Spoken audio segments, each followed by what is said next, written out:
मैं ये करता हूँ, मैं ये कर सकता था, मुझसे ये, मुझसे वो, मुझे घर में किसी ने नहीं जाना, मेरे बच्चों ने मेरे को नहीं पहचाना, और धीरे धीरे करके वो अपने अंदर सप्रेस होता जाता है।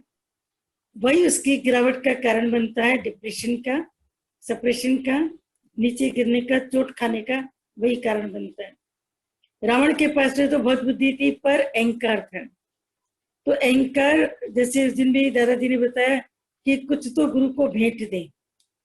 तो कौन सी भेंट देनी है? जो अपने भीतर का अभिमान है, अहम, जिसमें हम बात करते हैं मैं, वो मैं गुरु को भेंट करनी है कि गुरु जी आज से लेकर के मैं अपनी, मैं कोई नहीं करूंगा, मैं की जगह पर तू। फिर आगे चल करके क्या हो जाता है? तू ही तू, तू ही तू, तू ही तू, तू ही तू। वो स्थिति आने के पहले जहां जहां पर भी मैं आएगी शुरुआत में, क्योंकि आदत पड़ी है, तो जैसे ही मैं की आदत आए तो मैं की जगह पर तू लगा, मैं की जगह पर तू, तेरा ही है, ये सब तेरा ही है, मैं नहीं, पर मेरे साथ में जो कुछ भी हो रहा है वो तेरे साथ हो रहा है। तो मेरे की जगह जब आप तेरा लगा दोगे, मैं की जगह तू लगा दोगे, तो दुखों से बच जाओगे। वरना दुख झेलते झेलते झेलते झेलते झेलते पूरी उम्र चली गई। और हमने देखा अपने बुजुर्गों को जो भी दुनिया से गए, आखिर में उनकी आंखें बिल्कुल सूखी हुई थी, उनकी आंखों का पानी भी सूख गया था। उनकी आंखों में एक जो उम्मीदें होती थी, या प्रेम होता था, या एक दूसरे के प्रति भाव होता था, वो सब कुछ सूख गया। क्यों सूख गया? क्योंकि मनुष्य से निराश हो जाता है। उम्मीद मनुष्य को निराश करती है। पर अगर उम्मीद अगर किसी से भी ना रखें, अपने आप पे चलते रहे, तो सारी दुनिया आपके पीछे अपने आप ही खड़ी हो जाती है आपके साथ देने के लिए। तो आप किसी से भी उम्मीद नहीं करो, नो डिजायर, नो डिसअपॉइंटमेंट। कहीं पर भी उम्मीद को अपने साथ पे नहीं रखो, मैं को साथ नहीं रखो। और वैसे भी आप देखो तो आप कर क्या सकते हो? अभी इतना बड़ा कोरोना आया है, मनुष्य की बुद्धि ने विज्ञान बनाया, विज्ञान ने कितने कलपुर्जे बनाए, कितनी लेबोरेटरीज बनाई, कितनी साइंस को डेवलप किया, कितने साइंस के इक्विपमेंट्स बनाए। वो बारिश बताता है, तूफान बताता है, आंधी बताता है, कल का मौसम बताता है, सनराइज बताता है, सनसेट बताता है। लेकिन किसी ज्योतिषी आचार्य ने, किसी भी आचार्य ने, किसी भी बुद्धिमान व्यक्ति ने कोरोना के बारे में डिस्क्राइब तो नहीं किया।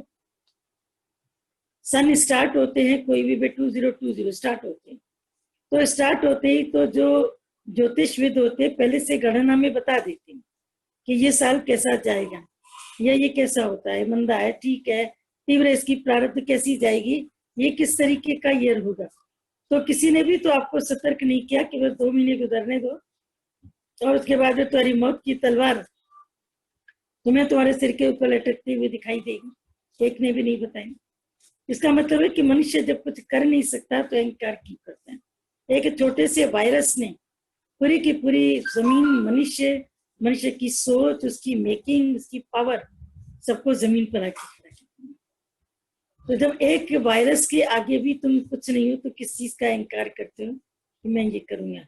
जो ऐसे हिटलर ने कितना अभिमान किया था, उसको जैसे ही पता लगा अपने किसी दोषी के द्वारा कि फला दिन फला तारीख पर काल देवता आपके पास में आने वाली, तो उन्होंने एक युक्ति करी।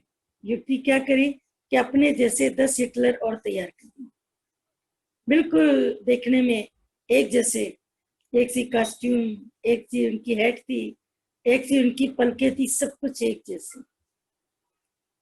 जिस वक्त यमराज आया तो 11 हिटलर देखकर कंफ्यूज हो गया। ले तो एक को जाना है, तो 10 की जगह 11 खड़ी, असली कौन सा, नकली कौन था, लेके किसके जाओ?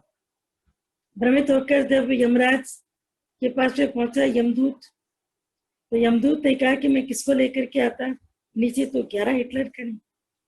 मेरा हिटलर तो मैंने एक ही बनाया था, 11 कहां से होगी? यमराज एकदम समझ गया कि इसके दिमाग का शैतान है। तो बोला कि बहुत आसानी से तुम पहचान लोगे कि असली कौन सा है और नकली कौन सा है। कान में उसके एक युक्ति थी। वो नीचे फिर धरती पर आया। हिटलर फिर समझ गया कि यमराज मेरे सामने खड़ा है, लेकिन वो 11 हिटलर ही उसके सामने खड़े थे। तब एकदम से यमदूत कहता है कि तूने कारीगरी तो इंसान बहुत अच्छी करी, बहुत सुंदर, भगवान से भी सुंदर, वो भी कहीं पर नहीं इससे तुम्हारी सिमिलरिटी नहीं ले पाएगा, लेकिन एक बहुत बड़ी गलती तुमने कर दी।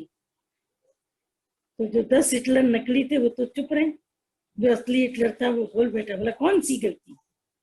बोला बस यही गलती, चलो मेरे साथ।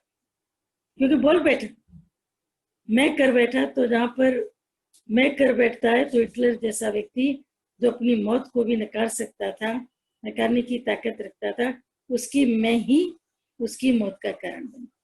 तो कभी भी अपने भीतर में अहंकार को पनपने न दें, हमेशा राइट चीज को चुने। गलत चीज का चुनाव करके, गलत रास्ते का चुनाव करके, गुरु ने कभी कोई बात कही उसमें से भी अपना मीनिंग निकालेंगे और दूसरे को बताएंगे तो उसे अपना मीनिंग डाल के बताएंगे। कभी भी उसका राइट मीनिंग नहीं निकालेंगे, ना अगले को राइट बताएंगे, ना अगले से राइट बात करेंगे, खुद तो नीचे गिरेंगे, दूसरे को भी नीचे गिराएंगे। क्यों? क्योंकि भगवान ने तुमको सोचने की आजादी दी। और दूसरी जो सबसे बड़ी बात है हिंदुस्तान की, वो बिल्कुल ही अलग है कि एक मजाक के तरीके की बात आती है कि दो कुत्ते थे आपस में मिल गए। मिले भी कहाँ पर? ये मिले अमृतसर के बॉर्डर पर, वाघा बॉर्डर पर। इधर से हिंदुस्तान का कुत्ता था, उधर से पाकिस्तान का कुत्ता था, दोनों मिल गए। तो जैसे ही पाकिस्तान का कुत्ता ने हिंदुस्तान के कुत्ते को देखा तो उसको भीतर की तरफ आने के लिए बोला, भीतर चला गया, वो उसकी सीमा में चला गया। तो जब उसकी सीमा में चला गया तो पाकिस्तान के कुत्ते ने उसका जैसे पूरा इंटरव्यू ले लिया। बोला तुम जहाँ रहते हो वहां पर तुम्हें क्या क्या मिलता है खाने के लिए? हमारे पास तो इधर खाने पीने के लिए बहुत कुछ सामान मिलता है, आए दिन किसी न किसी के मर्डर होते हैं, आए दिन कोई ना कोई बॉडी मिल जाती है, बहुत कुछ मिल जाता है, ये मिलता है वो मिलता है। लेकिन हमारे यहाँ एक चीज है कि हमारे यहाँ पर बोलने की आजादी नहीं, उनको कुछ भी कहने की आजादी नहीं। तो हिंदुस्तान का जो डॉगी था उसने बोला मेरे को अपनी सीमा में जाने दो, मैं तुम्हारी सीमा में घुट घुट के नहीं मरूंगा, कम से कम मुझे वहां पर बोलने की आजादी तो है। तो ये जो एक आजादी है जिसको कहना चाहिए कि एक भौंकने की आजादी कुत्ते को मिली, तो उसको क्यों दी परमात्मा ने कि जब भी तुम्हारे ऊपर कोई परिस्थिति आए तो तुम भौंक करके अपनी जान बचाओ, न कि भौंक करके तुम किसी की जान लो।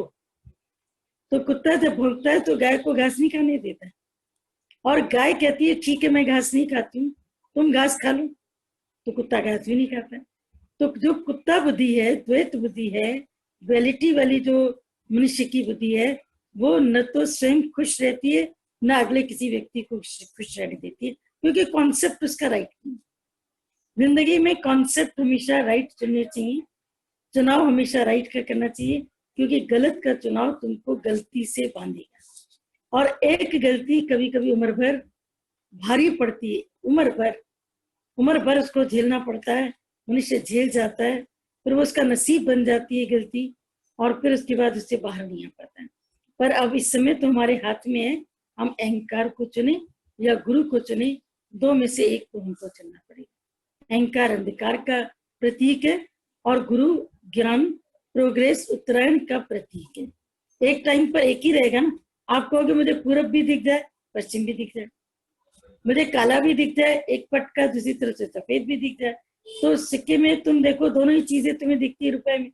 एक तरफ पे उसका फिगर लिखा है, दूसरी तरफ से गांधी जी बने, हमें गांधी जी भी दिख जाए और हमें उसके पीछे का भी हिस्सा दिख जाए तो वो नहीं दिखेगा। एक टाइम पर एक ही चीज दिखेगी। तो सही चुनाव हमको सही से मिलाता है, गलत चुनाव हमको नीचे डाउनफॉल की तरफ लेके जाता है। तो कभी भी गलत चुनाव करके अपने जीवन के भीतर में गलती न करें। और अगर अभी तक की गलती हो गई, अहंकार को हमने कभी चुन लिया, कभी भी किसी भी कारणवश, तो अभी आज से इसी टाइम से अपनी गलती को सुधार करें। आज कुछ बिगड़ो नहीं, अभी भी कुछ तुमसे बिगड़ा नहीं है। अंतिम समय तक, अंतिम श्वास तक भी मनुष्य को छूट है कि अगर उसने सही चीज को चुन लिया, अपने रियलाइजेशन को, सेल्फ रियलाइजेशन को चुन लिया, गुरु के शब्द को चुन लिया, तो वो संसार की अकड़न और जकड़न से बच जाता है। ठीक है, तो अकड़न और जकड़न से अपने को बचाओ, ये बहुत जरूरी है। चुनाव सही करो और हर बात का मीनिंग राइट मीनिंग निकालो। गलत मीनिंग निकाल करके तुम बीमार पड़ जाओगे, अंदर में अपने आप को कर्ज करते रहोगे। सही सोच न होने की वजह से मनुष्य कई बीमारियों को और कई गलत फहमियों को खरीद कर लेता है। तो भगवान ने हमको बुद्धि दी सही चुनने के लिए, हमने बुद्धि का गलत इस्तेमाल किया, तो उसको राइट चुनो। फिर आगे कि मक्खी को पता नहीं है कि वह पहिए के कारण चल रही है, वो समझती है कि पहिया मेरे कारण चल रहा है। बहुत पहले सत्संग में ये एग्जाम्पल चलता था कि एक मक्खी और उसका जोड़ा दोनों ही बैठे थे, नर और मादा, पहिए के ऊपर। तो रथ का पहिया चल रहा है, तो जो स्त्री मक्खी है वो एकदम से उसको बोलती है दूसरे को, बोलो देखो देखो हम इतनी तेजी से चल रहे हैं ना, हमारी वजह से पहिया चल रहा है। बोला हाँ सही बात है, हम इतनी देर से पहिए को चला रहे हैं। इतनी देर में पहिया घूमा और मक्खी और मक्खा दोनों नीचे आ गए। जब दोनों नीचे आ गए तो दोनों की मृत्यु। तो जो इन दोनों की भाषा को सुन रहा था वो कह रहा था कि कितने बेवकूफ थे, अगर ये यहीं से उड़ जाते तो पहिया तो तब भी चलता रहता, पर ये दब गए। क्यों दबे? क्योंकि इनके भीतर अहंकार है। मेरा भगवान हमेशा एक हम लोग को एग्जाम्पल देते हैं कि एक चींटी ट्रेन की पटरी पर चल रही थी, उसके ऊपर से तूफान मेल गुजर गई, पर चींटी को कुछ नहीं हुआ। तो किसी ने बोला ये कैसे हो सकता है, चींटी इतनी नन्ही सी इतनी बड़ी ट्रेन गुजर गई और उसको कुछ नहीं हुआ। बोला क्योंकि जैसी ही ट्रेन आई वो ट्रेन की पटरी के अंदर की तरफ चली गई, नीचे की तरफ, और वहां जाकर के छिप गई, ट्रेन ऊपर से गुजर गई और चींटी को कुछ नहीं हुआ। तो ऐसे ही जो व्यक्ति ये अहंकार करता है मैं दुनिया को चलाता हूँ, उस व्यक्ति का नाश होना प्राय संभव, अवश्य उसका नाश होना। पर जो कहता है परमात्मा कराता है, परमात्मा ने कराया, मैं क्या सोचूंगा, वो व्यक्ति थकेगा भी नहीं जीवन। नहीं तो कई बार सत्संग सुन के भी लोगों को थकावट आ जाती, इतना सत्संग इतना सत्संग इतना सत्संग। पीछे भी दादाजी ने सत्संग किया, 2-3 टाइम बैठे, तो किसी ने का फोन आया, बोला दादाजी इतना टाइम सत्संग करते हैं, वो खुद तो थकते हम लोग को भी थकाते हैं। हमने कहा दादाजी की थकावट की बात सोचो, अपनी थकावट की तो तुम बाद में बात करना। दादाजी का शरीर देखो, अपना देखो, अपनी उम्र देखो, उनकी उम्र देखो। जिसके अंदर इंटरेस्ट है वो रेस्ट नहीं करता, उसको प्रकृति मजबूर करती है कि रेस्ट करो, रेस्ट लेना पड़ेगा, रेस्ट लेना चाहिए, प्रकृति कहती है, शरीर कहता है। पर आपका मन कहता है आराम करो, मैं थक गया हूँ, कितना सत्संग सुनूंगा, सुबह शाम सत्संग, सुबह शाम सत्संग। कहते सुबह शाम खाना खाते हो तब तुम नहीं थकते हो, सुबह शाम टेलीफोन अटेंड करते हो पूरा दिन। टेलीफोन, ये तो जो मोबाइल जब से आए हैं उन्होंने मनुष्य के दिमाग की शांति को कम कर दिया। बेशक ये तुम्हारे जीवन का हिस्सा बन गए तो तुम अभी अपसेट नहीं होते हो। पहले कितना लगता था पूरा दिन फोन की घंटी फोन की घंटी फोन। अभी भी जिनको ज्यादा बात करना नहीं पसंद है उनको अनावश्यक फोन रिसीव भी जल्दी नहीं करेंगे। आवश्यक फोन है रिसीव करो, बात करो। पर जब तुम उससे नहीं थकते हो तो सत्संग से क्यों थकते हो? घर वालों से कभी थकते हो? पति से नहीं थके, बेटे से नहीं थके, बहू से नहीं थके, पता नहीं कहाँ कहाँ ऐसी जगहों पर तुम चले जाते हो जहाँ तुम कभी नहीं थकते। तो सत्संग से क्यों थके? अच्छी चीजों से मनुष्य को कभी थकावट नहीं होनी चाहिए। जितना भी वाणी मिलती है, जिनके अंदर क्यूरियोसिटी होती है, हम देखते हैं अभी भी कितनों के अंदर क्यूरियोसिटी रहती है, अभी भी वो पन्ने पलट के फिर पूछते योग सिस्टम में फला पॉइंट बताई थी, वो हमको अब नहीं समझ आ रही, जरा बताइए। यानी वो अभी तक उसी अध्ययन मनन में लगे, फिर दादाजी की पॉइंट्स को पढ़ना, फिर उसमें बैठ करके अपनी आपको लगाना। तो जो व्यक्ति इस चिंतन मनन और भजन में लगा है उसको संसार का अहंकार करने का, सोचने का, चिंता करने का टाइम क्या मिलेगा। और जो व्यक्ति बैठा ही दुनिया के कूड़े कचरे में, उसको खुशबू अच्छी कैसे लगेगी? भगवान की गुरु की खुशबू कैसे अच्छी लगेगी? अरे सत्संग चल रहा है, चलने दो, अभी सुन लेंगे। चला करके रख दे रहे ब्लूटूथ के ऊपर, सब्जी काटते जा रहे, खाना बनाते जा रहे, सुनते भी जा रहे, पूरी वाणी सुन रहे। पूरी वाणी ऐसे नहीं सुनी जाती। वाणी सुनने का मतलब है तन मन एक। दादाजी भी यही कर सकते, कहीं पर बैठ करके अपना स्पीकर चला दे, बोलते रहे, अपना वॉक करते रहे या किसी के साथ टहलते रहे और वाणी भी बोलते रहे, उनको अच्छा लगे। उनको तुम स्थिर चाहते हो लेकिन स्वयं अस्थिर। तो कैसे ज्ञान भीतर जाएगा? उसी जगह पर गुरु कहता है कि तेरा मेरा मनवा एक कैसे हुए, एक कैसे हुए? तुम्हारी चाल अलग है, मेरी चाल अलग है। तू चल रहा है चूहे की गति से भी नहीं, जू की गति से, मैं कहता हूँ हवाई जहाज की चाल से। तो दोनों का मेल नहीं हो पाता। दोनों के मेल न होने का रीजन एक ही है कि तुम्हारा मन अलग है, तुम्हारी सोच अलग है और गुरु की अलग है। तो इस वजह से मन वहीं पर ही रुक जाता है। हमारे आनंद का स्रोत अंदर है, पर हम अज्ञान के कारण बाहर ढूंढते हैं और असफलता मिलती है। दादाजी हमेशा सुई का मिसाल बताते, सुई गिरी घर में है, बुढ़िया ढूंढ रही थी अंदर, क्योंकि उसको किसी ने कहा था कि कोई चीज अगर अंधेरे में गुम हो जाए तो उसे उजाले में ढूंढना चाहिए। पर उसे किसी ने ये नहीं बताया था कि जिस जगह अंधेरे में चीज खोई हो उसी जगह तुमको उजाला करना चाहिए। वो सड़क की बत्ती में सुई को ढूंढ रही। तो बच्चों ने बोला कि अम्मा सुई गिरी तो अंदर, तो बाहर कैसे गिरी? बोला यहाँ पर उजाला है। बोला उजाला वही करना पड़ेगा जहाँ पर वस्तु गिरी थी। तो अंदर ही वस्तु, अंदर ही शांति, अंदर ही है। अंदर से ही शांति अशांति में बदल गई। कारण बाहर से आया, पर शांति अशांति में क्यों बदली? कि हमने बाहर के कारण को एक्सेप्ट किया। आप सोचो, बाहर किसी ने शब्द बोले, जब तक तुम्हें पता नहीं थे तब तक तो कोई बात नहीं, पर तुम्हें जब पता लग गए तुमने उनको एक्सेप्ट किया, अंदर ले गए। एक्सेप्टेंस यानी अंदर ले गए। उसी समय तुम्हारा दुख, तुम्हारा वर्णन, तुम्हारी अवनति, तुम्हारी जो अंदर के भीतर का अवसाद है वो उसी पल से शुरू हुआ। तो शब्द तो बहुत टाइम से कायनात में थे, पर तेरे पास जब आए, जब तुमने स्वीकार किया, तब तुम्हारा अवसाद शुरू हो गया। पर अगर हम इसको स्वीकार न करें तो रिडायरेक्ट कर दें, हम इस चीज के खरीदार नहीं, ये चीज मेरे पर लागू नहीं होती, अहंकार की वजह से नहीं, पर सचमुच में ये चीज मेरे पर लागू नहीं होती। तो जो सचमुच में चीज तेरे पर लागू नहीं होती तो उसको तुम रिसीव क्यों करते हैं? वापस कर दो। अपना भरसक प्रयत्न करो, बाकी से भगवान पर छोड़ दो। तुम क्या छोड़ सकते हो जबकि तुम्हारा कुछ है ही नहीं? ना तुम अपनी ओर से try and try again and again and again करते रहो, जब तक कि तुम्हारा मकसद पूरा ना हो तुम ट्राई एंड ट्राई करते रहो। लेकिन उसका जो फल है ये प्रकृति पर, भगवान पर छोड़ो। भगवान की मर्जी, भगवान जैसा चाहे, जब चाहे, जिस तरीके से चाहे हमारे जीवन के भीतर में हमको बहुत कुछ दे सकता है।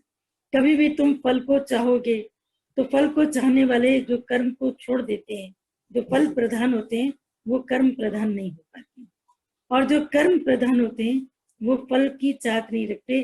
कभी कभी पेड़ को, अपने ही पेड़ को, अपने ही बीज से खट्टे फल मिलते हैं और कड़वे फल भी मिलते हैं। अपने ही पैदाइश है, माँ बाप है, अपने ही बच्ची। कभी ऐसा बच्चा भी निकलता है जो कड़वा होता है, बिल्कुल जहर की तरह कड़वे, जिसकी करतूतें होती हैं। कोई ऐसा भी होता है जो एकदम से द्वैत के, जो तुमसे बिल्कुल अलग के फीलिंग्स रखता है। तो क्या करना है? जब अपनी ये सब जड़ें हैं तो इनके प्रति किसी भी तरह से सोचना, ख्याल करना, अपने कर्म का हिसाब अपने सामने आता है, उसके लिए सोचना, कहना, किसी को गुनाहगार ठहराना, किसी को दोष देना, उससे कभी भी तुम्हारा काम नहीं चलेगा। इसीलिए भगवान के ऊपर सब छोड़ दो। जे कि साईं तो करे सब सुठो आए, सब सुठो आए, भाणो मिठो आए। कैसे हम गुरु को कह सकते हैं कि गुरु तुम जो भी करते हो? अवल तो गुरु तो कुछ करता ही नहीं, वो करने वाला नहीं। और भगवान माने जो ये पांच तत्व हैं, भूमि है, गगन है, वायु है, आकाश है, नस नीर है, ये पांच तत्व भगवान है। ये पांच तत्व भगवान है। अगर तुम इंग्लिश में बोलते हो जीओडी, तो वो जनरेटर, ऑपरेटर, डिस्ट्रॉयर, वो तीनों ही। तो भगवान स्वयं कुछ भी करता नहीं। करणहार कौन है? मनुष्य का अहंकार। और मिलता क्या है? प्रारब्ध। लेकिन मनुष्य कहता है कि भगवान ने मेरे को ये बुरा फल क्यों दिया, मैंने कौन से बुरे कर्म किए? लेकिन कहीं ना कहीं किस जन्म में किए उसका पता नहीं, और कौन इसका हिसाब रखे। अब कोरोना आया है, कई लोग इसके लिए पूछते हैं हमसे अंदरूनी कि क्या एक साथ इतने लोगों ने बुरे कर्म किए थे? एक साथ इतनी प्रकृति के हजारों लोग, लाखों लोग इस बीमारी के अंदर हैं, कुछ स्ट्रगल कर रहे हैं, कुछ नहीं कर रहे हैं। किसी से हमने पूछा, हमने बोला तुम्हारे शहर में क्या स्थिति चल रही? बोला बाहर से अच्छी, भीतर से नहीं। मैंने कहा मतलब क्या? हमें तुम गए, मतलब क्या? बोला बाहर न्यूज़पेपर से कुछ पता नहीं, बस ये पता लगता है कि इतने केस हुए, इतने मरे, लेकिन अंदर से कुछ नहीं पता कि कौन सा एरिया, कौन सी जगह, कौन सा घर। बोला इसी तरह से आप समझ लो कि हम लोगों की स्थिति ऐसी कि बाहर से सब अच्छा है, अंदर से हम लोग सब बिल्कुल डरे, भयभीत से चल रहे। तो जैसे कई लोग पूछते हैं कि क्या ऐसा एक साथ होना, क्या ऐसा लिखा हुआ था हमारी तकदीर के अंदर, इतने लोगों का एक साथ कर्म कैसा होता? प्रकृति को भी तो अपना संतुलन बनाना है। प्रकृति असंतुलन बर्दाश्त नहीं कर पाती, उसको अपना संतुलन बनाना। अगर वो कह रही है कि 20 लाख करोड़, 20 लाख करोड़ जो अनाउंसमेंट है, राइट या रॉन्ग ये तो वक्त बताएगा, 20 लाख करोड़ व्यक्ति इस संसार से जाएंगे, उसके लिए तो एक बूंद के बराबर भी नहीं, क्योंकि आएंगे तो उससे भी ज्यादा। कोरोना पीरियड में भी आने का फैक्ट्री तो भगवान की बंद नहीं हुई है। कोरोना पीरियड के भीतर ही कितने बच्चों का जन्म हुआ, कितनों की छठी हुई, कितनों का नामकरण हुआ, चुपचाप हुआ या ऑनलाइन हुआ, लेकिन हुआ तो सही। परमात्मा की सृष्टि तो कहीं नहीं रुकी। तो जब परमात्मा की सृष्टि कहीं पर भी नहीं रुकती है तो किसी भी बात को भीतर ले जा करके अंतःकरण में क्यों सोचते हो? भगवान के ऊपर सब कुछ छोड़ दो, तेरा तुझको सौंप दिया, क्या लगेंगे। दंडवत का मतलब भी यही कि हमने भगवान के ऊपर सब छोड़ दिया। जैसे डंडा अपने को छोड़ देता है, नीचे गिरे तो नीचे गिरते ही अपने जो अंदर की उसकी प्रति छाया है, प्रतिबिंब है, उसको अपने में समेट लेता है और डंडा गिरता है। दंडवत का मतलब जो जिज्ञासु है वो दंडवत होता है, अपनी मैं को दंड देता है। मैं सही नहीं सिद्ध करता, मैं कहाँ गलत हूँ, उसको देखते देखते देखते ठीक करते करते करते करते करते आगे पाता है कि मेरी रुकावट ही मेरा अहंकार। और जिस दिन ये पकड़ में आ जाएगा उस दिन तुम्हारी प्रोग्रेस को कायनात में, पूरे संसार में कोई भी रोक नहीं पाएगा, क्योंकि अहम कोई ना कोई सीमा को बनाता है। मकड़ी जिंदा होगी तो जाल बनाएगी, एक दीवार का कोना छोड़ देगी तो दूसरी दीवार पे बनाएगी, दूसरी को छोड़ देगी तो तीसरी पे बनाएगी। मकड़ी जिंदा है तो जाल बनेगा, मैं जिंदा है तो मेरे का जाल, मलिनता का जाल बनता ही रहेगा। पर मैं और मेरा अगर दोनों को समेट लिया जाए अंदर में तो उसके बाद में जाल कैसा, फिर जाल शुरू। अपने अहंकार का त्यागी वास्तविक स्थिति है, नहीं तो तुम क्या छोड़ सकते हो? ना तुम कुछ भी छोड़ नहीं सकते हो। कभी भी तुम अगर चाहो कि मैं ये छोड़ूं तो कई लोग अपने अंतःकरण में परेशान भी होते हैं, सोचते मैं चिंता करना नहीं चाहता हूँ, मैं दुखी रहना नहीं चाहता हूँ, मैं बीच में बात करना किसी के नहीं चाहता हूँ, लेकिन मैं छोड़ क्यों नहीं पा रहा, छोड़ क्यों नहीं पा रहा। तो जो चीजें तुम छोड़ सकते हो उसको तुम छोड़ो, और जो चीजें तुम नहीं छोड़ सकते हो उसको गुरु के ऊपर रखो कि गुरु मेरे भीतर के इन चीजों से मेरा कल्याण आप ही करो, आप ही करोगे। तो जैसे बीज अपने को धरती के हवाले कर देता है तो धरती बहुत कुछ काम करती है। क्या करती है? उसको मिटाती है, मिटाने के बाद में उसकी जड़ों को धरती में फैलाती है, बाहर से भी इसके उन्नति करती है, भीतर में भी उसका फैलाव करती जाती है। जैसे जैसे बीज मिटता जाता है, आप कभी किसी पौधे को अपने गमले से उखाड़ के देखिएगा तो वहां पर बीज नहीं पाइएगा, उसकी शाखाएं पाइएगा, यानी बीज अपने को बिल्कुल मिटा देता है। तो अंदर से भी मिटा और बाहर से भी परिवर्तन उसका दिखाई दिया। बाहर से एक अंकुर दिखा, फिर धीरे धीरे वो अंकुर बढ़ता गया, फिर पौधा बना, फिर पौधे के ऊपर तुम्हें पत्तियां दिखी, पत्तियां और बड़ी होती गई, डालियां दिखी, शाखाएं दिखी, फिर उसके ऊपर तुम्हें फूल दिखे, फूल झड़ गए तो फिर फल दिखे। ये सब चीजें परिवर्तन तुमको दिखते गए दिखते गए दिखते गए। लेकिन इन जड़ों को संभाला किसने? पृथ्वी ने। बीज ने पृथ्वी के आगे अपने को समर्पित किया। तो जैसे बीज अपने को पृथ्वी के आगे सरेंडर कर देता है, ऐसे ही हमको गुरु के आगे, भगवान के आगे अपने को नतमस्तक कर देना है कि मैं तेरा। तो मैं तेरा हुआ तो सब चीज अंदर से भीतर से तुम्हारी किसकी होगी? भगवान की होगी। तो मैं तेरा मैं तेरा मैं तेरा करते जाओ करते जाओ करते जाओ। माता भगवान ये मिसाल बताते थे हम लोगों को सिंधी में, परवल की एक कचरी बनती है, उसको मारवाड़ी लोग भी बहुत खाते हैं, उसको कचरी बोलते हैं, परवल की बनी होती है। ताजा परवल काट करके फिर सुखाया जाता है और उसकी जब वो सूख जाता है उसकी कचरी यानी चिप्स की तरह वो बन जाता है, उसका पानी एकदम ड्राई हो जाता है, कलर भी उसका बदल जाता है, हरे से एकदम ब्लैकिश सा होने लगता है, काई कलर होता है। तो जब उसको डीप फ्राई करके खाते हैं तो खाने में बड़ी टेस्टी लगती है, उसको बोलते हैं मितेरा। उस कचरी का नाम बन जाता है मितेरा, उसको बोलते हैं मितेरा। तो सिंधी में उसको मितेरा बोलते हैं और हिंदी में मितेरा का मतलब है मैं तेरा, मैं तेरा। तो पहले गुरु शिष्यों की अपनी आपस की जो बातचीत होती थी वो सब होती थी, बातचीत शब्दों से नहीं होती थी, कोई ना कोई निशानी ऐसी भेजते थे जिससे पता लगता था कि सामने का व्यक्ति क्या कह रहा है। तो एक व्यक्ति गुरु का बनना चाहता था तो उसने उसको ये मितेरा की कचरी भेजी, और जैसे गुरु को ये कहला कि भेजा कि मितेरा, तो गुरु समझ गया कि ये कहना चाह रहा है कि मैं तेरा बनना चाहता हूँ, मैं तेरा शिष्य या मैं तेरी कैटेगरी के लोगों के बीच में आना चाहता हूँ। तो गुरु ने उसको बदले में भेजा मेंढक, मेंढक भेजा। मेंढक को सिंधी में कहते दे डर, यानी दे और डर, दे और डर। तू अपनी मैं को मुझे देना तो चाह रहा है पर संभाल कर, बीच में दोस्ती तोड़ करके चले नहीं जाना, देने के बाद में फिर लेने का कभी नाम मत लेना तो, लेकिन भीतर में डरो कि क्या वाकई में तुम देना चाहते हो या मच्छर हो और पतंगों की कतार में आना चाहते हो।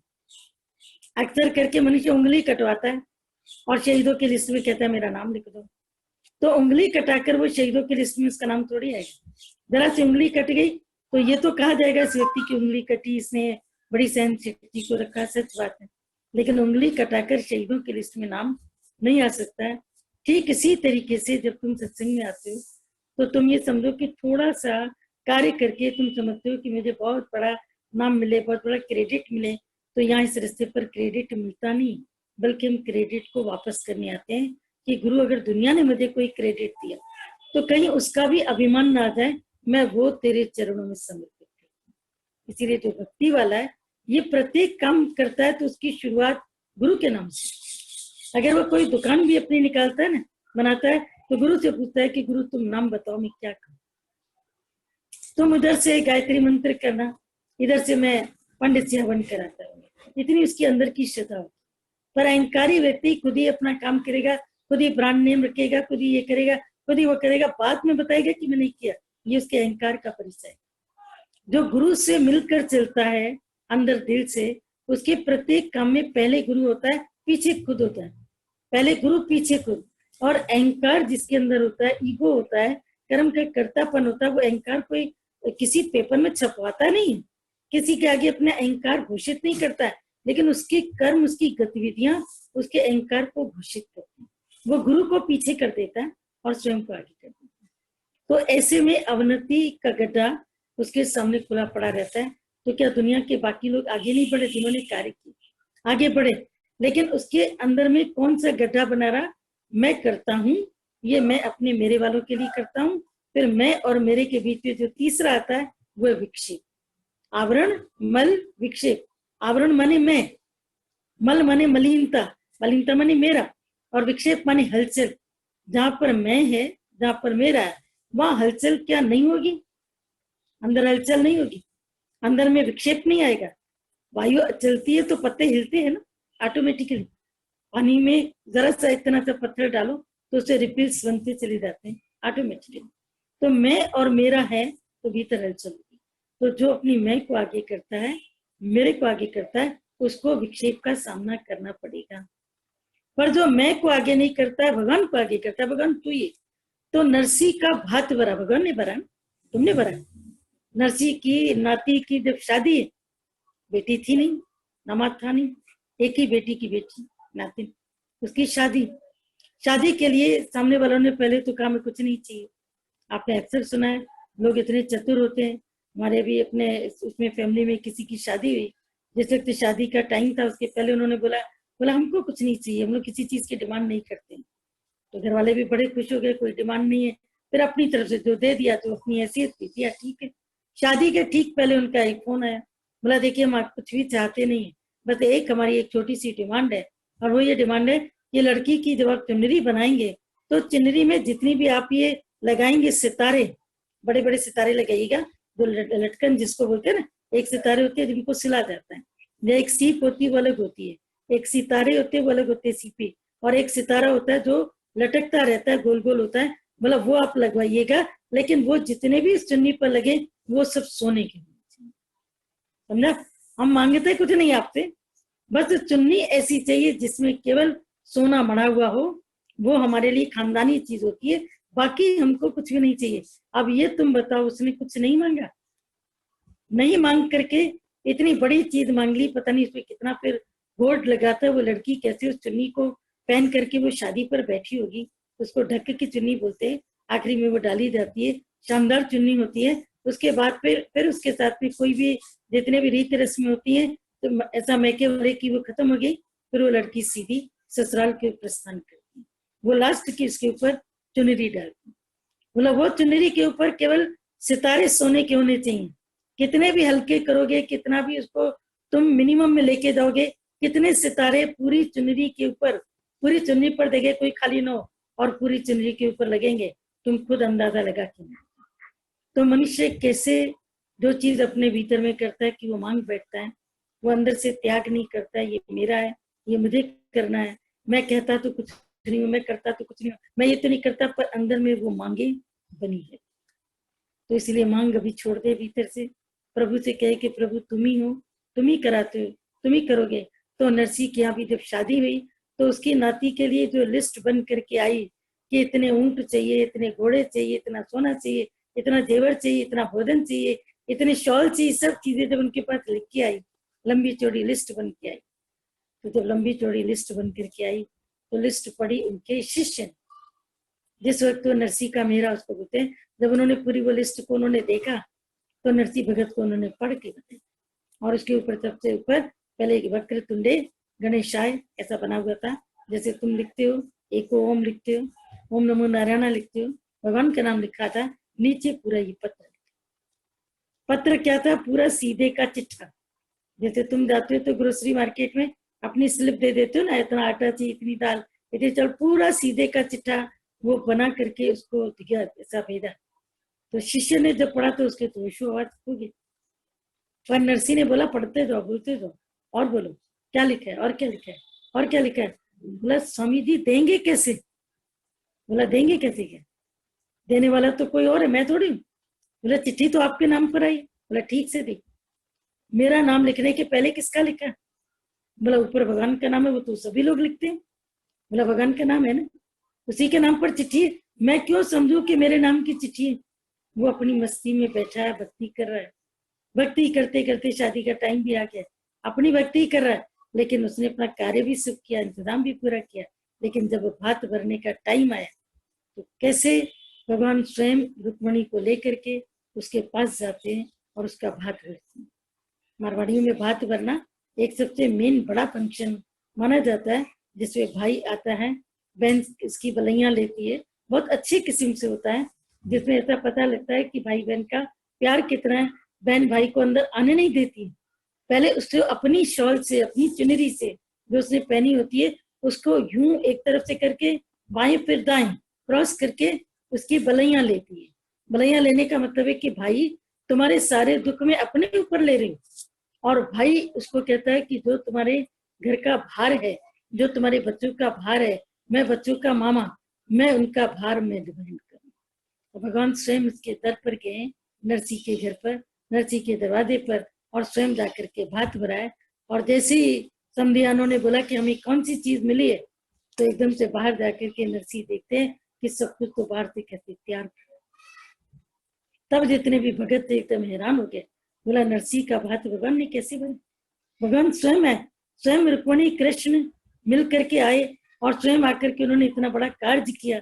तो इससे बड़ी भक्त की क्या पहचान होगी कि भक्त के काम भगवान अपने आप करते हैं, अपने आप करता है। लेकिन डोरी सौंप के तो देख एक बार, वो एक बार का जो टाइम है, वो जिसके जीवन में एक बार आ गया वो फिर कभी अहंकार नहीं करेगा। मुझे अपने जीवन के काम करने हैं, मुझे संभालने हैं, मेरे ऊपर टोकरा है, मैं घर संभालता हूँ, मैं पालता हूँ, मैं बच्चों को खिलाऊंगा, मेरी नौकरी छूट गई है, मेरा घर कैसे चलेगा।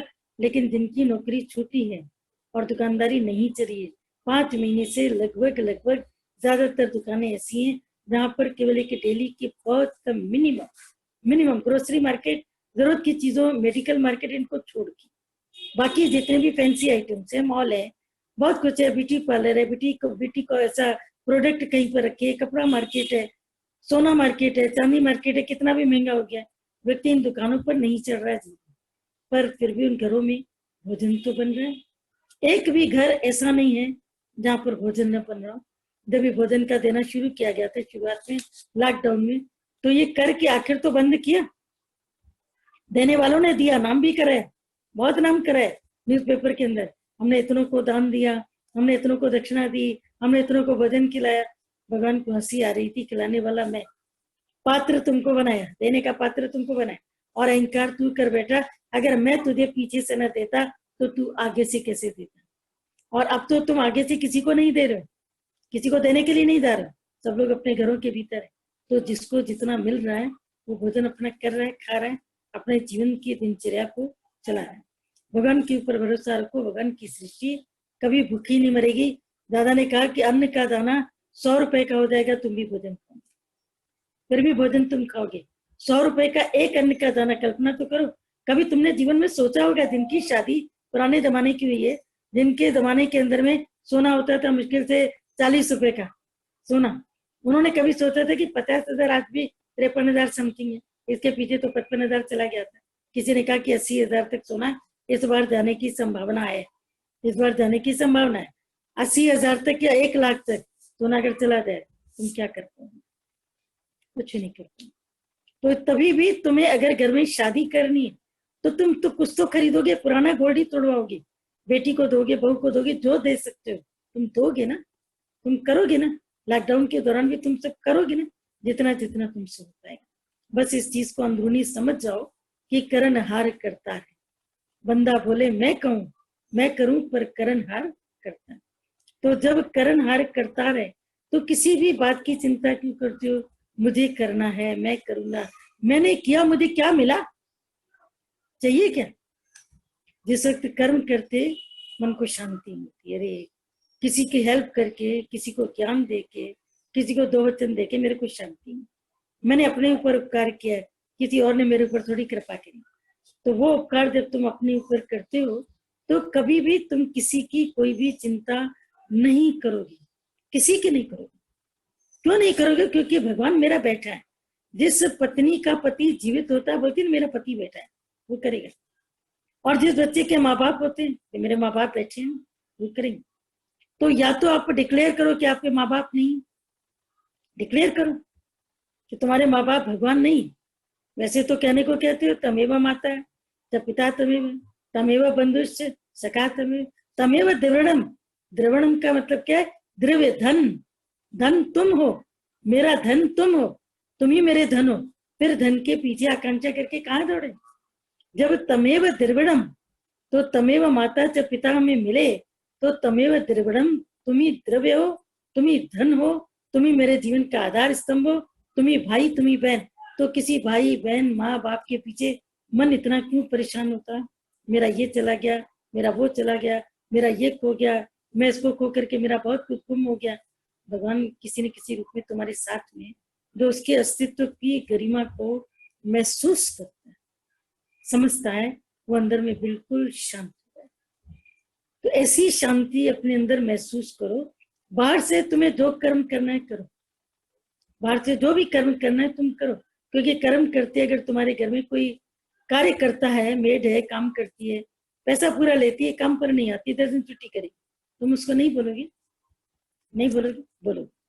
लेकिन फिर भी क्या करोगे? उसको एक्सेप्ट करोगे। ठीक है, एक्सेप्ट करते करते कहोगे, एक्सेप्ट करोगे। बस ऐसे ही संसार में तुम रहो, तुलसी जग में यूं रहो ज्यों रसना मुखमाए, खावत पीवत तैल रस फिर भी चिकनी है। जैसे जबान, कितने तुम्हारी जबान ने तेल के कितने पीपे पिए होंगे, तुम कुछ अपने बारे में बता सकते हो? एक व्यक्ति 1 महीने में और कुछ नहीं तो कम से कम 1 kg घी तो खाता ही होगा, देसी और वो मिला करके, रिफाइन मिला के। सब्जी चाहे इतनी सी बनती, इतना पड़ती हो एक टाइम में, एक तुम्हारा टेबल स्पून पड़ता हो। 1 टेबल स्पून में अगर तुम घर के 4 लोग हो तो कम से कम 1 टीस्पून तो तुम्हारे हिस्से पर आया। वो करते जाओ तो 1 kg घी घर के लोगों में, अगर 1 महीने में 4 लोगों के अंदर अगर 4 kg खत्म होता है, 4 लीटर खत्म होता है, तो तुम समझ जाते हो कि परेड बनती है या आप कहती है, जो भी जितना भी है। 1 साल का कितना हुआ? जितने साल तुम जियो उतना कितना हुआ? इतना घी तुमने खाया, इतनी तुमने चाशनी की डूबी हुई चीजें खाई, लेकिन तुम्हारी जबान तो चिकनी नहीं हुई, न तो उसमें चिपचिपाहट आई, न वो खट्टी हुई, न वो कड़वी हुई। वो क्षट रस खा के, 6 तरह के रस होते भोजन में, खारा, तीखा, मीठा, कड़वा, फीका, ये सब प्रकार के 6 रस जबान खाती है। पर खाने के बाद भी वो उस रस का त्याग कर देती है। अपनी जबान के भीतर में देखना कि तुम्हें अपनी जबान का कभी शैम्पू करने की जरूरत नहीं। कि तेल के तुमने पूड़ी पकोड़े खाए और पूड़ी पकोड़े खा करके कहीं पर भी तुमको क्या उसको शैम्पू करने की जरूरत पड़ी? क्या शैम्पू करने की जरूरत नहीं पड़ी। क्यों? क्योंकि वो चिकनी नहीं, उसने एक्सेप्ट किया। जबान में इतनी छिद्र है, वो हर चीज को एक्सेप्ट करके नीचे दे देता है, नीचे बॉडी को दे देता है, वो जाकर के कहीं ना कहीं भीतर में समा जाता है। लेकिन जबान स्वयं अलूप रहती है, निर्लिप्त रहती है, इसी तरह से जगत में तुम इतने निर्लिप्त रहो। कैसे तुलसीदास का दिमाग गया होगा, कितनी ये संतों की खोजना है कि बिल्कुल अपनी जबान को ऐसे समझ लिया कि पूरे शरीर के अंदर जबान सब कुछ खाते हुए भी वो सब कुछ परे है, सबसे परे। तो जब वो सबसे परे है, तो जब वो सबसे परे है, तो मैं क्यों किसी चीज में इन्वॉल्व होता हूँ? वो सब कुछ खा के हर चीज से परे, किसी भी चीज का संग्रह नहीं करती, कड़वा खा करके कड़वी नहीं हो जाती है, फिर तुम तुरंत उसको मीठी चीज खिलाओ, उसको एक्सेप्ट करती है ना, रिजेक्ट नहीं करती। फिर मीठी खा के मीठी नहीं होती, फिर उसको मिर्च का अचार दो तो तुरंत उसको तीखी लगती है, यानी उसको भी एक्सेप्ट किया, उसको भी रिजेक्ट नहीं किया। तो तुलसी जग में यूं रहो, यूं रसना मुखमाए, खावत पीवत तेल रस, फिर भी चिकनी न। ये फिर भी चिकनी नहीं होती है और कभी भी किसी से प्रभावित नहीं होती। दूसरा एग्जाम्पल देते सर्विस स्पून का। जैसे तुम्हारे घर का सर्विस स्पून है, कभी तो ये कढ़ी बनाता है, कभी तो ये मीठा तुम्हारा हलवा बनाता है, कभी तो कोई और डिश बनाता है, लेकिन सर्विस स्पून न तो खारा हो जाता है, न तो खट्टा हो जाता है, न तो कड़वा हो जाता है। चलो सर्विस स्पून तो बेजान है, लेकिन तुम्हारी जबान तो जानदार है, इसके अंदर तो जीवंतता है, इसके अंदर तो जान है, इसके अंदर जान है। तो ये सब कुछ को छोड़ सकती है। तो तुम्हारा चित्त ऐसा क्यों नहीं होता, जबान की तरह, जिव्या की तरह सब कुछ छोड़ देवे? ये कुछ कुछ चीजों को पजेस क्यों करता है? पजेस करके उनको प्रोलॉन्ग करता है, उनको लंबाई देता है, लंबाई देके खींचता है, फिर खींचते खींचते खींचते खींचते वो चीज में अपने को जोड़ के फिर यूं जितना खींचेगा उतनी जल्दी वो टूटेगा। और जब टूटा तो एक पक्ष इधर गया, दूसरा पक्ष टूटन से फिर ना जुड़े, जुड़े गांठ, टूटने के बाद फिर कोई जुड़ता भी है तो उसमें एक गांठ पड़ जाती है, एक नॉट पड़ जाती है। लेकिन ऐसे बनो सोना सज्जन साधु जन, फिर टूट जुड़े 100 बार, वो टूटेंगे भी जुड़ेंगे भी, टूटेंगे भी जुड़ेंगे। लेकिन अगर एक ही जिन्स होगी तो, अगर डिफरेंट जिन्स के हैं, डिफरेंट जीन है, डिफरेंट सोच है, तो नहीं हो पाएगा। फिर दुर्जन कुंभ कुमार के एको धक्को धरा। कैसे होता है घड़ा, एक धक्का लगा टूट के बिखर गया, कांच का ग्लास एक धक्के में टूट जाता है। तो ऐसे नाजुक नहीं बने, ऐसे बने बिल्कुल पक्के अंदर में कि कितनी भी प्रकृति परीक्षाएं ले ले, कितने भी हमारे ऊपर तोहमतें लग जाए, कितने भी इल्जामात लग जाए। लाहौती फकीर कितना अपने ऊपर इल्जाम लेते थे, लेकिन फिर भी इतने इल्जाम लेने के बाद भी उनकी अंदर की जो शिफा होती थी वो परमात्मा से जुड़ी रहती थी, ईश्वर से जुड़ी रहती थी, उससे वो कभी अलगाव नहीं करती, कभी इससे अलग नहीं होती। तो ऐसे अंदर का जो मेल है, अंदर का जो मेल है, यहाँ चाहिए ही पूरी बात अंदर की, ये खेल ही पूरा अंदर का। जब अंदर से मिले हो तो बाहर से जरूर मिलोगे, और जब अंदर से नहीं मिले हो तो बाहर से मिलके भी तुम्हें लगेगा कि जैसे अधूरापन। तो अंदर का मिलना बाहर का मिलना दोनों होता है, एक साथ जुड़ता ही रहता है, ये अलग अलग नहीं। तो अंदर से अपने को मिलाते जाओ, मिलाते जाओ, मिलाते जाओ, और जितना तुम मिलाते जाओगे उतना तुम मिलते जाओगे। नदी समुद्र से मिलती है, समुद्र का एड्रेस पूछ करके बैठ नहीं जाती, समुद्र की दूरी सोच करके चिंतन में बैठ नहीं जाती, वो जहां भी बैठती, जितना भी दूर समुद्र है उतने दूर के समुद्र को एक्सेप्ट करती है। वो ये नहीं कहती कि समुद्र तुम इतनी दूर, तुम खारे, तुम ऐसे में इतना दूर चल कर के आऊं, मैं क्यों चल के आऊं, मैं तो थक गई। कितना नदी चलती है बिना पाँव के, तुम्हें तो भगवान ने पाँव भी दी फिर भी तुम थक गए, तुम्हें तो गाड़ी भी दी फिर भी तुम थक गए। नदी को तो न कभी पाँव है, न कोई गाड़ी है, न कोई ट्रेन है, नदी तो खुद धरती पर चलती है। कितने पथरीले रास्तों पर चलते चलते अपनी जगह बनाते बनाते बनाते समुद्र से मिलकर के जाकर के एक। तो नदी ने ज्यों ही दुई गवाई खुद ही मिटाई, बनी समंदर और मिटी दुआई। वो समंदर बन जाती है, उसके अंदर का दो का भाव अंदर से खत्म हो। तो वो जो अंदर से दो का भाव है उसको भीतर से खत्म करते जाओ, करते जाओ, करते जाओ, द्वैत को खत्म करते जाओ। तो जैसे ही द्वैत खत्म होगा वैसे ही मन को आपकी शांति भी ऑटोमेटिक। ठीक है, तो आज का है कि तुम नहीं हो करने वाले, भगवान ही करता है, तेरा तेरा तेरा, तो तेरे को तेरा ही कर दो बस। कौन सुना? भगवान मीनू विज है, उन्होंने बोला है, रानी दीदी ने भी बोला है। मीनू दीदी को बुला ले। बुला लो शिवानी, जी जी किसी एक को भी बुला लो। जी। मेरे नहीं के लिए शत शत नमन गुरुदेव के चरणों में। बोलो सिंह। आपको क्या मिले मुझे सहारा मिला, डूबती नैया को किनारा मिला। आप क्या मिले मुझे सहारा मिला, डूबती नैया को किनारा मिला। भटकते थे दर बदर हम तेरी चाह में, तू ही तू है हर घड़ी अब इस निगाह में, इस निगाह में। आप क्या मिले हमें सहारा मिला, डूबती नैया को किनारा मिला। हो गई निगाह जब से मेहरबान की, मिल गई खुशी मुझे अब दो जहान की, दो जहान की। आप क्या मिले मुझे सहारा मिला, डूबती नैया को किनारा मिला। प्रेमी बन गया है पत्थर थाम के कदम, प्यार तेरा पाके अब हो गया अमर, हो गया अमर। आप क्या मिले मुझे सहारा मिला,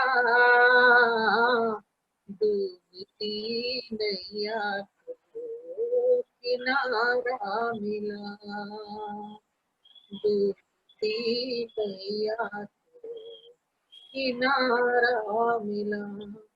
लख लख शुक्राने गुरु जी, लख लख शुक्राने। किनारा मिल गया जी, मिल गया।